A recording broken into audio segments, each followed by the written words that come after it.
What is going on, everybody? Sorry it has been so long. I've been quite busy, but I'm back to it today. I wanted to start with a quick video of how to get started with home brewing. My favorite question with home brewing is, for people that want to get started, is how long does it take? Well, it's kind of a loaded question, so we're going to start with just kind of simple extract brewing today. We're not going to talk about too much more than that, and we're going to reference more on the bottling side. That's more how people start. So I want to recommend, first of all, is don't get the Mr. Beer kit. I'm sorry, but it's pretty horrible. A lot of people will get it and still get hooked on the whole hobby and get started, which is great.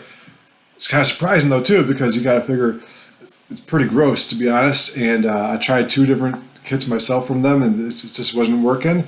So I upgraded to the extract kits, and which is basically just like a malt extract syrup and some grains you can just steep inside there, and that's it. It's pretty simple. Sometimes some of those will have the hops inside there and stuff like that, but it's about as simple as it gets. All you need is a bottling bucket, a fermenter, and then like a 5-gallon or so kettle, and then that's it. You can the all grain stuff you can kind of build on from that. So you're not even adding more. You're just adding more equipment, not buying a whole new set. So it's a great way to start. And then, like I said, it's kind of a loaded question for how long does it take. So for me, I think I was done with my brew day in about 2 hours for extract brewing. That was including some cleanup, stuff like that. You have to kind of get some stuff going while you're boiling as well.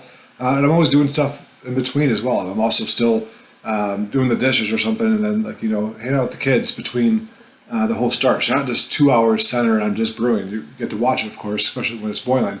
But other than that, you're not really like 2 hours set on just that. And once it's in the fermenter, it takes about 2 weeks or so on average to ferment out.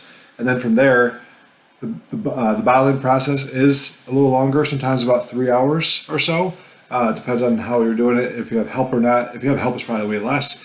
I always did it myself. I enjoyed it and stuff. It will get older for time though, so I would suggest looking into kegging at that point. But to start out though, bottling is a great way. And the equipment you need for that is a bottling capper. It looks like a little wing thing. You could just go like that. And then you're going to need 48 or so bottles, 12-ounce bottles. Of course, less if you want to do the 22-ounce bombers, of course. And then basically some patience there. So each of those are kind of the best way to get started with home brewing. Like I said, I don't recommend the Mr. Beer kit. You can totally get one, try it, and then you can come back and comment and let me know how great that beer was. Sarcastically, I'm sorry, but it just wasn't good. For extract brewing, though, some people will always say, "Oh, I want to try this crazy beer," and you put all these different adjuncts in there and stuff like that. That sounds fun. Like I made a couple years ago. Oh gosh, what was it? It was a pecan and maple something stout. I'll have to go back to the notes on that one. There was a lot involved with that one, and there was a good risk of contaminating my beer when I did the pecans and stuff. The good news is it didn't get infected, but keep it kind of simple at your first try. A crazy hop schedule, like a hop slam sort of thing. It has a lot of different nuances to the schedule. Try to keep it simple. My first extract brew was a two-hearted clone. It has 4 hop additions, one at 60 minutes, one at 30, then I believe 15, and then flame out, and then also a dry hop or something like that. I forget off the top of my head, but it was pretty simple. Some hop schedules are real nuanced on different timing and have different blends and stuff like that. You might be able to do it, but your first one, you kind of want to nail down the process. Really, is my suggestion there for you. Work on your sanitization skills. Everything. I used to sanitize my boil kettle. Turns out you don't have to do that. You live and learn. You have to sanitize everything after that touches after the boil.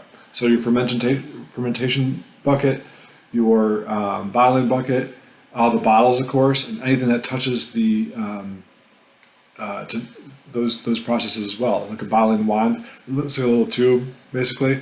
Sanitize all of that. I used to sanitize the bottles. I used to sanitize the bottle caps, just in case. Everything. Everything prior to that, though, you're good to go, because the boil itself in the kettle will kill any sort of bacteria that might be inside there or inside your water. So With that being said, just want to have a quick video to kind of answer some quick questions on how to get started with homebrewing. And please send any sort of comments you got to the questions or in the comments, and then I can answer any questions as I see them, of course. More videos to come, and thanks for subscribing. Cheers.